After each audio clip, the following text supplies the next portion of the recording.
कलयुग के इस समय में हम सभी अपने जीवन में आने वाले विभिन्न उतार चढ़ावों का सामना करते हैं, लेकिन कभी कभी स्थिति इतनी गंभीर हो जाती है कि कोई समाधान नजर नहीं आता है।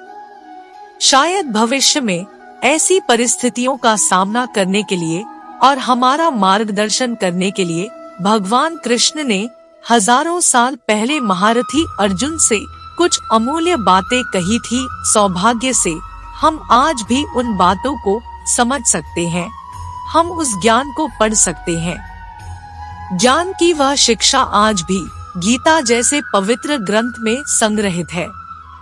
आइए इस लेख के माध्यम से आज हम उस पवित्र ग्रंथ और उसमें छिपे ज्ञान के बारे में कुछ रोचक और अमूल्य बातें जानते हैं। गीता श्री कृष्ण द्वारा अर्जुन को दी गई शिक्षाओं का एक संग्रह है, जिसमें भगवान कृष्ण अर्जुन को युद्ध और जीवन का अर्थ बताते हैं। दुनिया भर से हिंदू धर्म के अनुयायी सदियों से गीता और उसके महत्व के बारे में अपने पूर्वजों से सुनते आ रहे हैं। गीता श्री अर्जुन और उनके सारथी भगवान श्री कृष्ण के बीच हुई सही और गलत की व्याख्या करने वाली ऐसी तार्किक बातों का संग्रह है। यह धार्मिक ग्रंथ ज्ञान का वह भंडार है जो हमारे जीवन में आने वाली सभी परिस्थितियों का समाधान खोजने में सहायक हो सकता है। गीता हमें सिखाती है कि मानसिक शांति और जीवन के बाद मोक्ष की प्राप्ति के लिए यह आवश्यक है कि हम अपनी इच्छाओं को नियंत्रण में रख सकें। गीता यह भी सिखाती है कि मृत्यु का भय व्यर्थ है, क्योंकि मृत्यु हमारे शरीर में विराजमान आत्मा को कभी नहीं मार सकती। मृत्यु केवल मांसपेशियों से बने शरीर का अंत है। कर्म करना सबसे महत्वपूर्ण बात है और व्यक्ति को पूरी निष्ठा और विश्वास के साथ कार्य करना चाहिए, जबकि काम करते समय परिणाम का भय और फल की उम्मीद करना बेकार है। गीता के अनुसार ईश्वर हर क्षण हमारे साथ है और कण-कण में विद्यमान है। अपने मन में दूसरों के लिए बुरे भाव या बुरे विचार रखना ही हमारे अपने विनाश का कारण है, इसलिए इन बुरे विचारों को अपने मन से दूर रखना चाहिए। गीता में कहा गया है कि क्रोध से भ्रम पैदा होता है, जो बुद्धि को विचलित करता है। भ्रमित व्यक्ति अपने मार्ग से भटक जाता है, तब सारे तर्क नष्ट हो जाते हैं, जिससे मनुष्य का पतन हो जाता है। इसलिए हमें अपने क्रोध पर नियंत्रण रखना चाहिए। भगवान श्री कृष्ण कहते हैं कि आत्मनिरीक्षण से स्वयं को जानो, क्योंकि जब आप स्वयं को पहचानेंगे तभी आप अपनी क्षमता का आकलन कर पाएंगे। ज्ञान रूपी तलवार से अज्ञान का नाश करना चाहिए। जब कोई व्यक्ति अपनी क्षमता का आकलन करता है, तभी उसका उद्धार हो पाता है। भगवान श्री कृष्ण कहते हैं कि मृत्यु एक अपरिवर्तनीय सत्य है, लेकिन केवल यह शरीर नश्वर है, आत्मा अजर अमर है।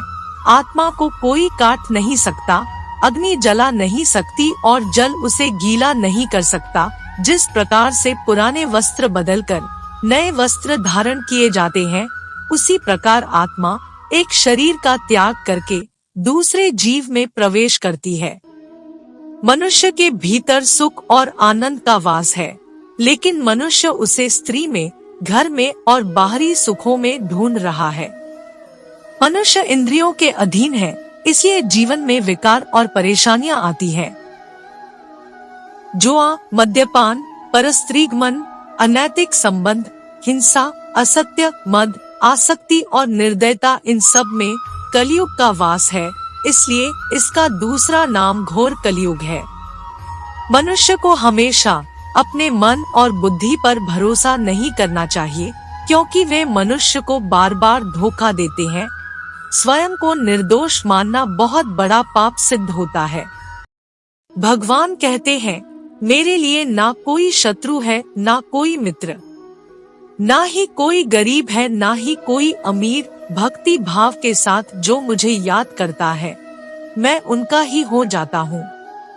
श्री कृष्ण कहते हैं, मैं किसी के भाग्य का निर्माता नहीं, इंसान खुद ही अपना भाग्य लिखता है।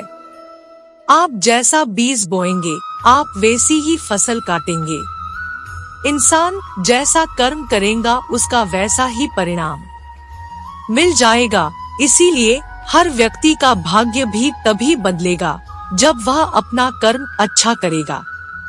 भरम और संदेह से परे जब भगवान आपसे प्रेम करते हैं, तो आप हर चीज से प्रेम करते हैं।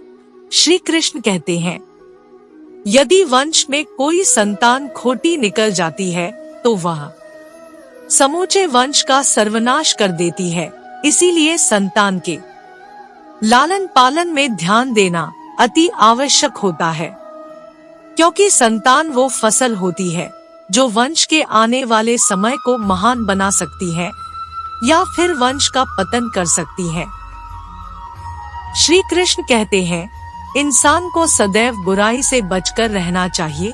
अगर कोई बुरा कर्म करता है, तो वह कर्म उनको इस जीवन में ही भोगना पड़ता है।